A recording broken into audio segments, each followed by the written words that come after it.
Little Women. Chapter 12. Camp Laurence.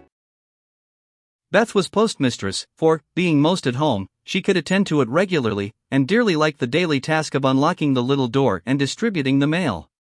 One July day she came in with her hands full, and went about the house leaving letters and parcels, like the penny post. "Here's your posy, Mother. Laurie never forgets that," she said, putting the fresh nosegay in the vase that stood in Marmie's corner, and was kept supplied by the affectionate boy. "Miss Meg March, one letter and a glove," continued Beth, delivering the articles to her sister, who sat near her mother, stitching wristbands. "Why, I left a pair over there, and here is only one," said Meg, looking at the gray cotton glove. "Didn't you drop the other in the garden?" "No, I'm sure I didn't, for there was only one in the office. I hate to have odd gloves." "Never mind, the other may be found. My letter is only a translation of the German song I wanted. I think Mr. Brooke did it, for this isn't Laurie's writing." Mrs. March glanced at Meg, who was looking very pretty in her gingham morning gown, with the little curls blowing about her forehead, and very womanly, as she sat sewing at her little work table, full of tidy white rolls, so unconscious of the thought in her mother's mind as she sewed and sung, while her fingers flew, and her thoughts were busied with girlish fancies as innocent and fresh as the pansies in her belt, that Mrs. March smiled, and was satisfied.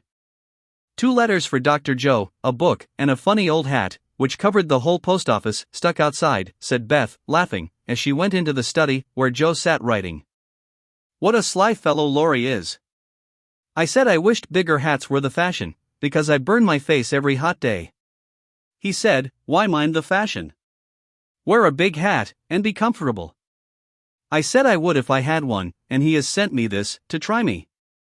I'll wear it, for fun, and show him I don't care for the fashion," and, hanging the antique broad brim on a bust of Plato, Joe read her letters. One from her mother made her cheeks glow and her eyes fill, for it said to her, "My dear, I write a little word to tell you with how much satisfaction I watch your efforts to control your temper. You say nothing about your trials, failures, or successes, and think, perhaps, that no one sees them but the friend whose help you daily ask, if I may trust the well-worn cover of your guidebook. I, too, have seen them all, and heartily believe in the sincerity of your resolution, since it begins to bear fruit. Go on, dear, patiently and bravely, and always believe that no one sympathizes more tenderly with you than your loving Mother. That does me good. That's worth millions of money and pecks of praise. Oh Marmie, I do try. I will keep on trying, and not get tired, since I have you to help me." Laying her head on her arms, Joe wet her little romance with a few happy tears, for she had thought that no one saw and appreciated her efforts to be good, and this assurance was doubly precious, doubly encouraging, because unexpected, and from the person whose commendation she most valued. Feeling stronger than ever to meet and subdue her Apollyon, she pinned the note inside her frock, as a shield and a reminder, lest she be taken unaware, and proceeded to open her other letter, quite ready for either good or bad news. In a big, dashing hand, Laurie wrote, "Dear Joe, what ho! Some English girls and boys are coming to see me tomorrow and I want to have a jolly time. If it's fine, I'm going to pitch my tent in Long Meadow, and row up the whole crew to lunch and croquet, have a fire, make messes, gypsy fashion, and all sorts of larks. They are nice people, and like such things. Brooke will go, to keep us boys steady, and Kate Vaughn will play propriety for the girls. I want you all to come, can't let Beth off, at any price, and nobody shall worry her. Don't bother about rations, I'll see to that, and everything else, only do come, there's a good fellow. In a tearing hurry. Yours ever, Laurie." "Here's richness," cried Joe, flying in to tell the news to Meg. "Of course we can go, Mother. It will be such a help to Laurie, for I can row, and Meg see to the lunch, and the children be useful in some way. I hope the Vaughns are not fine, grown-up people." "Do you know anything about them, Joe?" asked Meg. "Only that there are 4 of them. Kate is older than you, Fred and Frank, twins, about my age, and a little girl, Grace, who is 9 or 10. Laurie knew them abroad, and liked the boys. I fancied, from the way he primed up his mouth in speaking of her, that he didn't admire Kate much. I'm so glad my French print is clean, it's just the thing, and so becoming," observed Meg complacently. "Have you anything decent, Joe?" "Scarlet and gray boating suit, good enough for me. I shall row and tramp about, so I don't want any starch to think of. You'll come, Bethy? If you won't let any of the boys talk to me. Not a boy. I like to please Laurie, and I'm not afraid of Mr. Brooke, he is so kind, but I don't want to play, or sing, or say anything. I'll work hard, and not trouble anyone, and you'll take care of me, Joe, so I'll go. That's my good girl, you do try to fight off your shyness, and I love you for it. Fighting faults isn't easy, as I know, and a cheery word kind of gives a lift. Thank you, Mother, and Joe gave the thin cheek a grateful kiss, more precious to Mrs. March than if it had given back the rosy roundness of her youth. I had a box of chocolate drops, and the picture I wanted to copy, said Amy, showing her mail. And I got a note from Mr. Laurence, asking me to come over and play to him tonight, before the lamps are lighted, and I shall go, added Beth, whose friendship with the old gentleman prospered finely. Now let's fly round, and do double duty today, so that we can play tomorrow with free minds, said Joe, preparing to replace her pen with a broom. When the sun peeped into the girls' room early next morning, to promise them a fine day, he saw a comical sight. Each had made such preparation for the fete as seemed necessary and proper. Meg had an extra row of little curl papers across her forehead, Joe had copiously anointed her afflicted face with cold cream, Beth had taken Joanna to bed with her to atone for the approaching separation, and Amy had capped the climax by putting a clothespin on her nose, to uplift the offending feature. It was one of the kind artists used to hold the paper on their drawing boards, therefore quite appropriate and effective for the purpose to which it was now put. This funny spectacle appeared to amuse the son, for he burst out with such radiance that Joe woke up, and roused all her sisters by a hearty laugh at Amy's ornament. Amy capped the climax by putting a clothespin on her nose. Sunshine and laughter were good omens for a pleasure party, and soon a lively bustle began in both houses. Beth, who was ready first, kept reporting what went on next door, and enlivened her sisters' toilets by frequent telegrams from the window. There goes the man with the tent. I see Mrs. Barker doing up the lunch in a hamper and a great basket. Now Mr. Laurence is looking up at the sky, and the weathercock, I wish he would go, too. There's Laurie, looking like a sailor, nice boy. Oh, mercy me. Here's a carriage full of people, a tall lady, a little girl, and two dreadful boys. One is lame, poor thing, he's got a crutch. Laurie didn't tell us that. Be quick, girls. It's getting late. Why, there is Ned Moffat, I do declare. Look, Meg, isn't that the man who bowed to you one day, when we were shopping? So it is. How queer that he should come. I thought he was at the mountains. There is Sally, I'm glad she got back in time. Am I all right, Joe? Cried Meg, in a flutter. A regular daisy. Hold up your dress and put your hat straight, it looks sentimental tipped that way, and will fly off at the first puff. Now, then, come on. Oh Joe, you are not going to wear that awful hat? It's too absurd. You shall not make a guy of yourself, remonstrated Meg, as Joe tied down, with a red ribbon, the broad-brimmed, old-fashioned leghorn Laurie had sent for a joke. I just will, though, for it's capital, so shady, light, and big. It will make fun, and I don't mind being a guy if I'm comfortable. With that Joe marched straight away, and the rest followed, a bright little band of sisters, all looking their best, in summer suits, with happy faces under the jaunty hat brims. Laurie ran to meet, and present them to his friends, in the most cordial manner. The lawn was the reception room, and for several minutes a lively scene was enacted there. Meg was grateful to see that Miss Kate, though 20, was dressed with a simplicity which American girls would do well to imitate, and she was much flattered by Mr. Ned's assurances that he came especially to see her. Joe understood why Laurie primmed up his mouth when speaking of Kate, for that young lady had a stand-off don't touch me air, which contrasted strongly with the free and easy demeanor of the other girls. Beth took an observation of the new boys, and decided that the lame one was not dreadful, but gentle and feeble, and she would be kind to him on that account. Amy found Grace a well-mannered, merry little person, and after staring dumbly at one another for a few minutes, they suddenly became very good friends. Tents, lunch, and croquet utensils having been sent on beforehand, the party was soon embarked, and the two boats pushed off together, leaving Mr. Laurence waving his hat on the shore. Laurie and Joe rowed one boat, Mr. Brooke and Ned the other, while Fred Vaughn, the riotous twin, did his best to upset both by paddling about in a wherry like a disturbed water bug. Joe's funny hat deserved a vote of thanks, for it was of general utility. It broke the ice in the beginning, by producing a laugh. It created quite a refreshing breeze, flapping to and fro, as she rode, and would make an excellent umbrella for the whole party, if a shower came up, she said. Kate looked rather amazed at Joe's proceedings, especially as she exclaimed Christopher Columbus, when she lost her oar, and Laurie said, "My dear fellow, did I hurt you?" when he tripped over her feet in taking his place. But after putting up her glass to examine the queer girl several times, Miss Kate decided that she was odd, but rather clever, and smiled upon her from afar. Mr. Laurence waving his hat. Meg, in the other boat, was delightfully situated, face to face with the rowers, who both admired the prospect, and feathered their oars with uncommon skill and dexterity. Mr. Brooke was a grave, silent young man, with handsome brown eyes and a pleasant voice.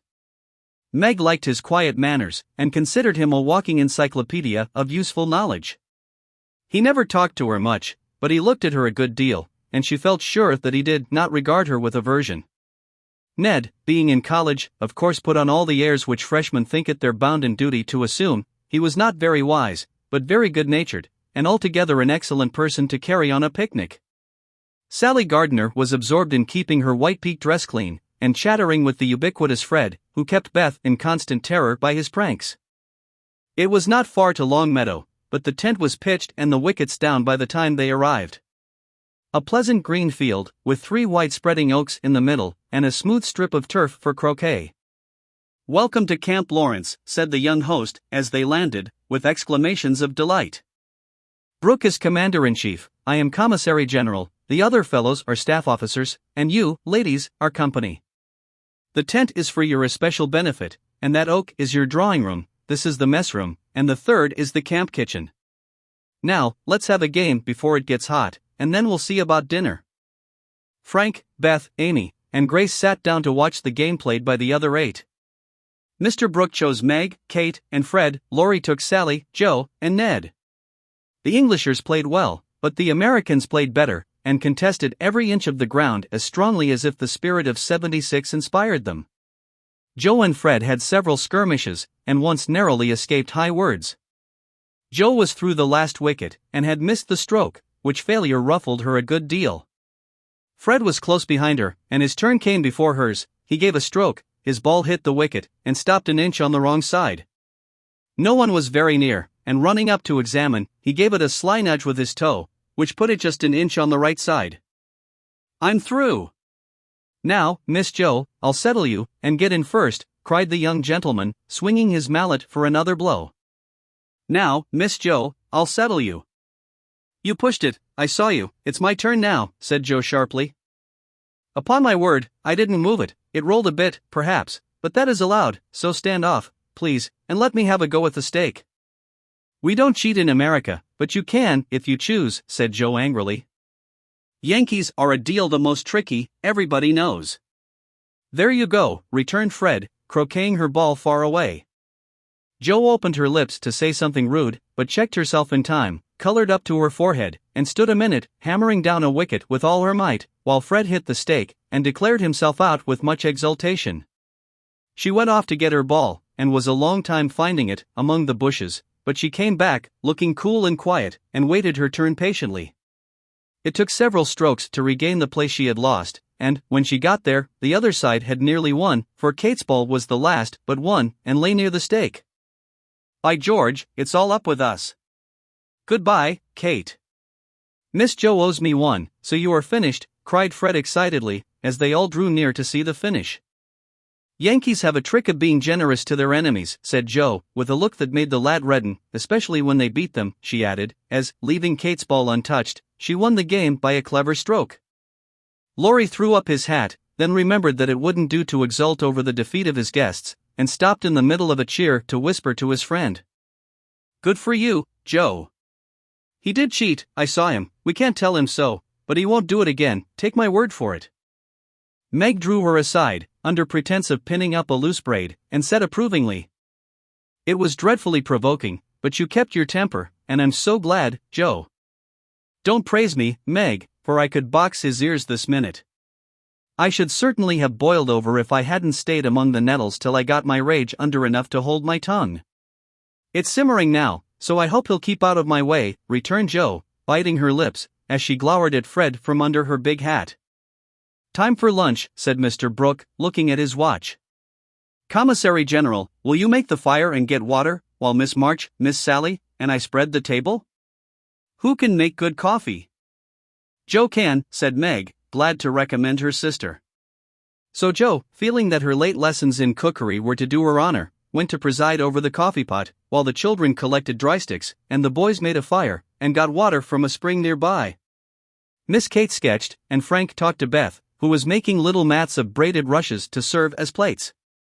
The commander-in-chief and his aides soon spread the tablecloth with an inviting array of eatables and drinkables, prettily decorated with green leaves. Jo announced that the coffee was ready, and everyone settled themselves to a hearty meal, for youth is seldom dyspeptic, and exercise develops wholesome appetites. A very merry lunch it was, for everything seemed fresh and funny, and frequent peals of laughter startled a venerable horse who fed nearby. There was a pleasing inequality in the table, which produced many mishaps to cups and plates. Acorns dropped into the milk, little black ants partook of the refreshments without being invited, and fuzzy caterpillars swung down from the tree to see what was going on. 3 white-headed children peeped over the fence, and an objectionable dog barked at them from the other side of the river with all his might and main. A very merry lunch it was. A very merry lunch it was. "There's salt here, if you prefer it," said Laurie, as he handed Jo a saucer of berries. "Thank you, I prefer spiders," she replied, fishing up 2 unwary little ones who had gone to a creamy death. "How dare you remind me of that horrid dinner party, when yours is so nice in every way," added Jo, as they both laughed, and ate out of one plate, the china having run short. "I had an uncommonly good time that day, and haven't got over it yet. This is no credit to me, you know, I don't do anything, it's you and Meg and Brooke who make it go, and I'm no end obliged to you." "What shall we do when we can't eat anymore?" asked Laurie, feeling that his trump card had been played when lunch was over. "Have games, till it's cooler. I brought authors, and I dare say Miss Kate knows something new and nice. Go and ask her, she's company, and you ought to stay with her more." "Aren't you company too?" "I thought she'd suit Brooke, but he keeps talking to Meg, and Kate just stares at them through that ridiculous glass of hers. I'm going, so you needn't try to preach propriety, for you can't do it, Jo." Miss Kate did know several new games, and as the girls would not, and the boys could not, eat any more, they all adjourned to the drawing room to play rigmarole. One person begins a story, any nonsense you like, and tells as long as he pleases, only taking care to stop short at some exciting point, when the next takes it up and does the same. It's very funny when well done, and makes a perfect jumble of tragical comical stuff to laugh over. "Please start it, Mr. Brooke," said Kate, with a commanding air, which surprised Meg, who treated the tutor with as much respect as any other gentleman. Lying on the grass at the feet of the 2 young ladies, Mr. Brooke obediently began the story, with the handsome brown eyes steadily fixed upon the sunshiny river. He went prancing down a quiet street. Once on a time, a knight went out into the world to seek his fortune, for he had nothing but his sword and his shield. He traveled a long while, nearly 28 years, and had a hard time of it, till he came to the palace of a good old king, who had offered a reward to anyone who would tame and train a fine but unbroken colt, of which he was very fond. The knight agreed to try, and got on slowly but surely, for the colt was a gallant fellow, and soon learned to love his new master, though he was freakish and wild. Every day, when he gave his lessons to this pet of the king's, the knight rode in through the city, and, as he rode, he looked everywhere for a certain beautiful face, which he had seen many times in his dreams, but never found. One day, as he went prancing down a quiet street, he saw at the window of a ruinous castle the lovely face. He was delighted, inquired who lived in this old castle, and was told that several captive princesses were kept there by a spell, and spun all day to lay up money to buy their liberty. The knight wished intensely that he could free them, but he was poor, and could only go by each day, watching for the sweet face, and longing to see it out in the sunshine. At last, he resolved to get into the castle and ask how he could help them. He went and knocked, the great door flew open, and he beheld a ravishingly lovely lady, who exclaimed, with a cry of rapture, "At last!" "At last," continued Kate, who had read French novels, and admired the style. "'Tis she," cried Count Gustav, and fell at her feet in an ecstasy of joy. "Oh, rise," she said, extending a hand of marble fairness. "Never! "Till you tell me how I may rescue you," swore the knight, still kneeling. "Alas, my cruel fate condemns me to remain here till my tyrant is destroyed." "Where is the villain?" "In the mauve salon. Go, brave heart, and save me from despair." "I obey, and return victorious or dead." With these thrilling words he rushed away, and flinging open the door of the mauve salon, was about to enter, when he received. "Oh, rise," she said. A stunning blow from the big Greek lexicon. "A stunning blow from the big Greek lexicon, which an old fellow in a black gown fired at him," said Ned. Instantly Sir What's-his-name recovered himself, pitched the tyrant out of the window, and turned to join the lady, victorious, but with a bump on his brow, found the door locked, tore up the curtains, made a rope ladder, got halfway down when the ladder broke, and he went head first into the moat, 60 feet below. Could swim like a duck, paddled round the castle till he came to a little door guarded by 2 stout fellows, knocked their heads together till they cracked like a couple of nuts, then, by a trifling exertion of his prodigious strength, he smashed in the door, went up a pair of stone steps covered with dust a foot thick, toads as big as your fist, and spiders that would frighten you into hysterics, Miss March. At the top of these steps he came plump upon a sight that took his breath away and chilled his blood. A tall figure, all in white with a veil over its face and a lamp in its wasted hand, went on Meg. It beckoned, gliding noiselessly before him down a corridor as dark and cold as any tomb. Shadowy effigies in armor stood on either side, a dead silence reigned, the lamp burned blue, and the ghostly figure ever and anon turned its face toward him, showing the glitter of awful eyes through its white veil. They reached a curtained door, behind which sounded lovely music. He sprang forward to enter, but the spectre plucked him back, and waved threateningly before him. He sneezed. "Snuff-box," said Joe, in a sepulchral tone, which convulsed the audience. "Thank'ee," said the knight politely, as he took a pinch, and sneezed 7 times so violently that his head fell off. "Ha! Ha!" laughed the ghost, and having peeped through the keyhole at the princess's spinning away for dear life, the evil spirit picked up her victim and put him in a large tin box, where there were 11 other knights packed together without their heads, like sardines, who all rose and began to dance a hornpipe, cut in Fred, as Joe paused for breath, and, as they danced, the rubbishy old castle turned to a man-of-war in full sail. "Up with the jib, reef the topsail halyards, helm hard a-lee, and man the guns," roared the captain, as a Portuguese pirate hove in sight, with a flag black as ink flying from her foremast. "Go in and win, my hearties," says the captain, and a tremendous fight begun. "Of course the British beat, they always do." "No, they don't," cried Joe, aside. The Portuguese walked the plank. Having taken the pirate captain prisoner, sailed slap over the schooner, whose decks were piled with dead, and whose lee scuppers ran blood, for the order had been cutlasses, and die hard. "Boatswain's mate, take a bite of the flying jib sheet, and start this villain if he don't confess his sins double quick," said the British captain. The Portuguese held his tongue like a brick, and walked the plank, while the jolly tars cheered like mad. But the sly dog dived, came up under the man-of-war, scuttled her, and down she went, with all sail set, to the bottom of the sea, where... "Oh, gracious! What shall I say?" cried Sally, as Fred ended his rigmarole, in which he had jumbled together, pell-mell, nautical phrases and facts, out of one of his favorite books. Well, they went to the bottom, and a nice mermaid welcomed them, but was much grieved on finding the box of headless knights, and kindly pickled them in brine, hoping to discover the mystery about them, for, being a woman, she was curious. By and by a diver came down, and the mermaid said, "I'll give you this box of pearls if you can take it up," for she wanted to restore the poor things to life, and couldn't raise the heavy load herself. So the diver hoisted it up, and was much disappointed, on opening it, to find no pearls.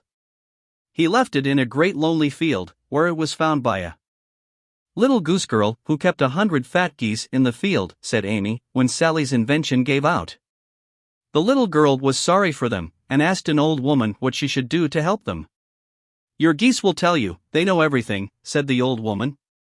So she asked what she should use for new heads, since the old ones were lost, and all the geese opened their 100 mouths and screamed. "Will you give me a rose?" "Cabbages," continued Laurie promptly. "Just the thing," said the girl, and ran to get 12 fine ones from her garden.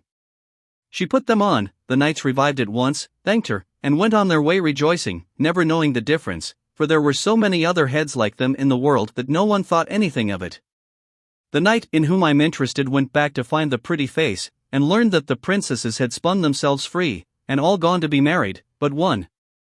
He was in a great state of mind at that, and mounting the colt, who stood by him through thick and thin, rushed to the castle to see which was left. Peeping over the hedge, he saw the queen of his affections picking flowers in her garden. "Will you give me a rose?" said he. "You must come and get it." "I can't come to you, it isn't proper," said she, as sweet as honey. He tried to climb over the hedge, but it seemed to grow higher and higher. Then he tried to push through, but it grew thicker and thicker, and he was in despair. So he patiently broke twig after twig, till he had made a little hole, through which he peeped, saying imploringly, "Let me in. Let me in." But the pretty princess did not seem to understand, for she picked her roses quietly, and left him to fight his way in. Whether he did or not, Frank will tell you. "I can't, I'm not playing, I never do," said Frank, dismayed at the sentimental predicament out of which he was to rescue the absurd couple. Beth had disappeared behind Joe, and Grace was asleep. "So the poor knight is to be left sticking in the hedge, is he?" asked Mr. Brooke, still watching the river, and playing with the wild rose in his buttonhole. "I guess the princess gave him a posy, and opened the gate, after a while," said Laurie, smiling to himself, as he threw acorns at his tutor. "What a piece of nonsense we have made! With practice we might do something quite clever." "Do you know Truth?" asked Sally, after they had laughed over their story. "I hope so," said Meg soberly. "The game, I mean?" "What is it?" said Fred.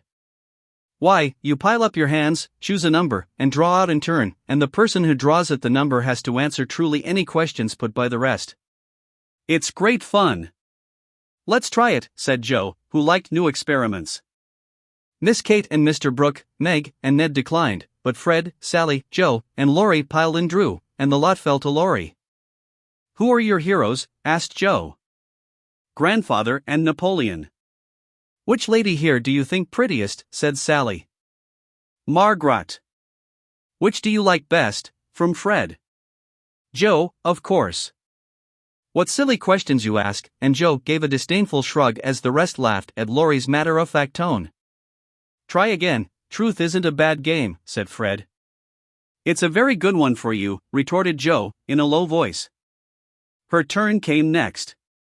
"What is your greatest fault?" asked Fred, by way of testing in her the virtue he lacked himself. "A quick temper." "What do you most wish for?" said Laurie. "A pair of bootlacings," returned Joe, guessing and defeating his purpose. "Not a true answer, you must say what you really do want most." "Genius, don't you wish you could give it to me, Laurie?" and she slyly smiled in his disappointed face. "What virtues do you most admire in a man?" asked Sally. "Courage and honesty." "Now my turn," said Fred, as his hand came last. "Let's give it to him," whispered Laurie to Joe, who nodded, and asked at once. "Didn't you cheat at croquet?" "Well, yes, a little bit." "Good. Didn't you take your story out of The Sea Lion?" said Laurie. "Rather." "Don't you think the English nation perfect in every respect?" asked Sally. "I should be ashamed of myself if I didn't. He's a true John Bull." "Now, Miss Sally, you shall have a chance without waiting to draw." "I'll harrow up your feelings first, by asking if you don't think you were something of a flirt," said Laurie, as Joe nodded to Fred, as a sign that peace was declared. "You impertinent boy." "Of course I'm not," exclaimed Sally, with an air that proved the contrary. "What do you hate most?" asked Fred. "Spiders and rice pudding." "What do you like best?" asked Joe. "Dancing in French gloves." "Well, I think Truth is a very silly play, let's have a sensible game of authors, to refresh our minds," proposed Joe. Ned, Frank, and the little girls joined in this, and, while it went on, the three elders sat apart, talking. Miss Kate took out her sketch again, and Margaret watched her, while Mr. Brooke lay on the grass, with a book, which he did not read. "How beautifully you do it." "I wish I could draw," said Meg, with mingled admiration and regret in her voice. "Why don't you learn?" "I should think you had taste and talent for it," replied Miss Kate graciously. "I haven't time. Your mama prefers other accomplishments, I fancy." "So did mine, but I proved to her that I had talent, by taking a few lessons privately, and then she was quite willing I should go on." Can't you do the same with your governess? I have none. I forgot, young ladies in America go to school more than with us. Very fine schools they are, too, Papa says. You go to a private one, I suppose? I don't go at all, I am a governess myself. Oh, indeed, said Miss Kate, but she might as well have said, dear me, how dreadful, for her tone implied it, and something in her face made Meg color, and wish she had not been so frank. Mr. Brooke looked up, and said quickly, young ladies in America love independence as much as their ancestors did, and are admired and respected for supporting themselves. Oh, yes, of course it's very nice and proper in them to do so. We have many most respectable and worthy young women, who do the same and are employed by the nobility, because, being the daughters of gentlemen, they are both well-bred and accomplished, you know, said Miss Kate, in a patronizing tone, that hurt Meg's pride, and made her work seem not only more distasteful, but degrading. Did the German song suit, Miss March? Inquired Mr. Brooke, breaking an awkward pause. Oh, yes. It was very sweet, and I'm much obliged to whoever translated it for me, and Meg's downcast face brightened as she spoke. Don't you read German? Asked Miss Kate, with a look of surprise. Not very well. My father, who taught me, is away, and I don't get on very fast alone, for I've no one to correct my pronunciation. Try a little now, here is Schiller's Mary Stuart, and a tutor who loves to teach, and Mr. Brooke laid his book on her lap, with an inviting smile. It's so hard I'm afraid to try, said Meg, grateful, but bashful in the presence of the accomplished young lady beside her. I'll read a bit to encourage you, and Miss Kate read one of the most beautiful passages, in a perfectly correct but perfectly expressionless manner. Mr. Brooke made no comment, as she returned the book to Meg, who said innocently, I thought it was poetry. Some of it is. Try this passage. There was a queer smile about Mr. Brooke's mouth as he opened at Poor Mary's lament. Meg, obediently following the long grass blade which her new tutor used to point with, read slowly and timidly, unconsciously making poetry of the hard words by the soft intonation of her musical voice. Down the page went the green guide, and presently, forgetting her listener in the beauty of the sad scene, Meg read as if alone, giving a little touch of tragedy to the words of the unhappy queen. If she had seen the brown eyes then, she would have stopped short, but she never looked up, and the lesson was not spoiled for her. Very well indeed, said Mr. Brooke, as she paused, quite ignoring her many mistakes, and looking as if he did, indeed, love to teach. Miss Kate put up her glass, and, having taken a survey of the little tableau before her, shut her sketchbook, saying, with condescension, Miss Kate put up her glass. You've a nice accent, and, in time, will be a clever reader. I advise you to learn, for German is a valuable accomplishment to teachers. I must look after Grace, she is romping, and Miss Kate strolled away, adding to herself, with a shrug, I didn't come to chaperone a governess, though she is young and pretty. What odd people these Yankees are, I'm afraid Laurie will be quite spoilt among them. I forgot that English people rather turn up their noses at governesses, and don't treat them as we do, said Meg, looking after the retreating figure with an annoyed expression. Tutors, also, have rather a hard time of it there, as I know to my sorrow. There's no place like America for us workers, Miss Margaret, and Mr. Brooke looked so contented and cheerful, that Meg was ashamed to lament her hard lot. I'm glad I live in it then. I don't like my work, but I get a good deal of satisfaction out of it after all, so I won't complain. I only wish I liked teaching as you do. I think you would if you had Laurie for a pupil. I shall be very sorry to lose him next year, said Mr. Brooke, busily punching holes in the turf. Going to college, I suppose? Meg's lips asked that question, but her eyes added, and what becomes of you? Yes, it's high time he went, for he is ready, and as soon as he is off, I shall turn soldier. I am needed. I am glad of that, exclaimed Meg. I should think every young man would want to go, though it is hard for the mothers and sisters who stay at home, she added sorrowfully.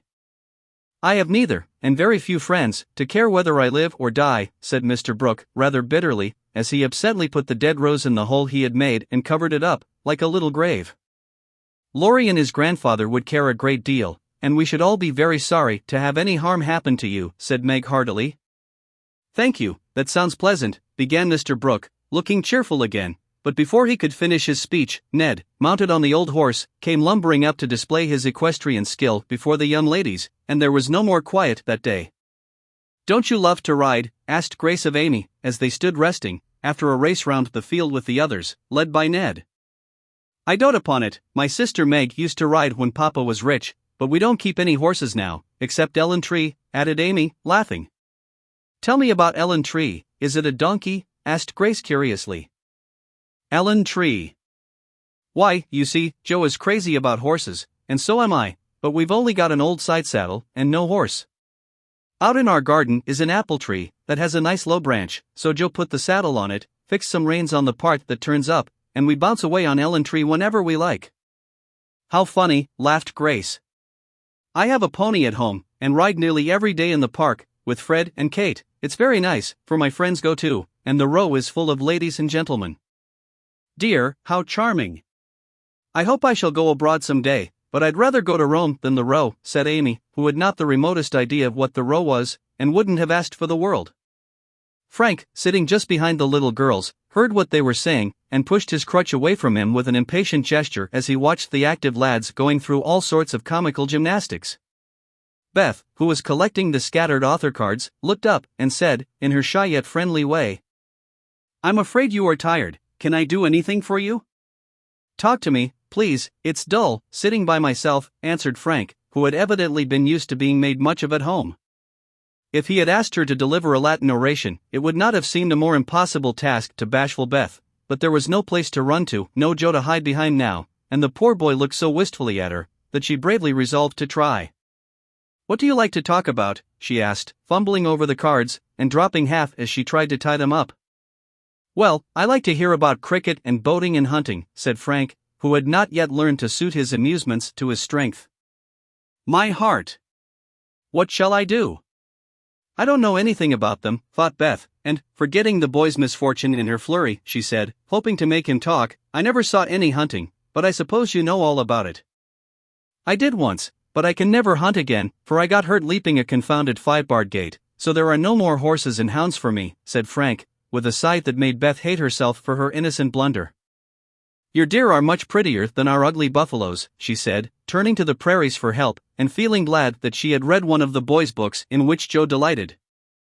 Buffaloes proved soothing and satisfactory, and, in her eagerness to amuse another, Beth forgot herself, and was quite unconscious of her sister's surprise and delight at the unusual spectacle of Beth talking away to one of the dreadful boys, against whom she had begged protection. Bless her heart! She pities him, so she is good to him, said Joe, beaming at her from the croquet ground. I always said she was a little saint, added Meg, as if there could be no further doubt of it.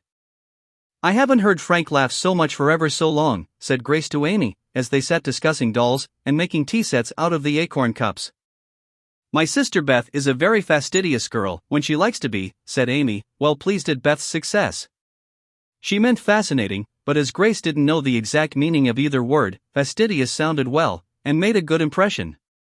An impromptu circus, fox and geese, and an amicable game of croquet finished the afternoon. At sunset the tent was struck, hampers packed, wickets pulled up, boats loaded, and the whole party floated down the river, singing at the tops of their voices. Ned, getting sentimental, warbled a serenade with the pensive refrain. Alone, alone, ah! Woe, alone! And at the lines. We each are young, we each have a heart.